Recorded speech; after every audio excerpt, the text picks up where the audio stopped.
வழிகாட்டி விநாயகர். சுந்தரமூர்த்திக்கும் பிள்ளையார் அநேக அனுகிரகங்களை செய்திருக்கின்றார். அவருக்கு மட்டுமின்றி நால்வர் என்று சிறப்பித்து சொல்லப்படுகின்ற அப்பர், சுந்தரர், மாணிக்க வாசகர், சம்பந்தர் என்னும் பெரியவர்களுக்கும் ஒவ்வொரு சமயத்தில் விக்னேஸ்வரர் அருள் புரிந்திருக்கின்றார். ஒரு புலவர் மூத்த நாயனார் திருவிரட்டை மாலை என்ற சுதியை பாடினார். அதில் ஒரு கோடு, இரு செவி, மூக்கண் என்று பிள்ளையாருக்கு ஒற்றை தந்தம், இரட்டை காது, மூன்று கண்கள் என்று வருகின்றது. பாடியவர் நல்ல புலவரானதால் 1, 2, 3 என்று முடிக்காமல் நாலாவதாக நால்வாய் என்றும் சேர்த்திருக்கலாம் என்றார். பிள்ளையாருக்கு ஏது நால்வாய் என்று தோன்றும். நால் என்பது எண்ணிக்கை கிடையாது. நாளுதல் என்பதற்கு தொங்குதல் என்று பொருள். யானை வாயை பார்த்தோமானால் அது தொளதொளவென்று தொங்குகின்ற மாதிரி தான் இருக்கும். அதனால் யானைக்கு நால்வாய் என்று ஒரு பெயரும் உண்டு. பிள்ளையார் யானைதானே. சம்பந்தர் குமாரசுவாமியின் அவதாரம். திருமுறை நூல்களை வரிசைப்படுத்துகின்ற பொழுது சம்பந்தரில் ஆரம்பித்து அப்பர், அப்புறம் சுந்தரர் என்று போயிருக்கிறது. கவி சக்கரவர்த்தி கம்பன் பிறந்த ஊர் தேரெழுந்தூர்.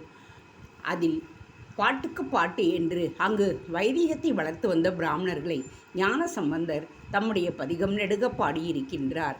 இங்கு சுவாமி வேதபுரீஸ்வரர், இங்கு ஞானசம்பந்த விநாயகர் என்று ஒரு பிள்ளையாரும் இருக்கின்றார். சம்பந்தர் பாடல் பெற்ற அந்த தலமானது வைணவர்களின் திவ்ய தேசத்திலும் ஒன்றாக இருக்கின்றது. ஆமருவியப்பன் என்றும் கோசகர் என்றும் சக்தி வாய்ந்த பெருமாள் அந்த ஊரில் கோவில் கொண்டிருக்கின்றார்.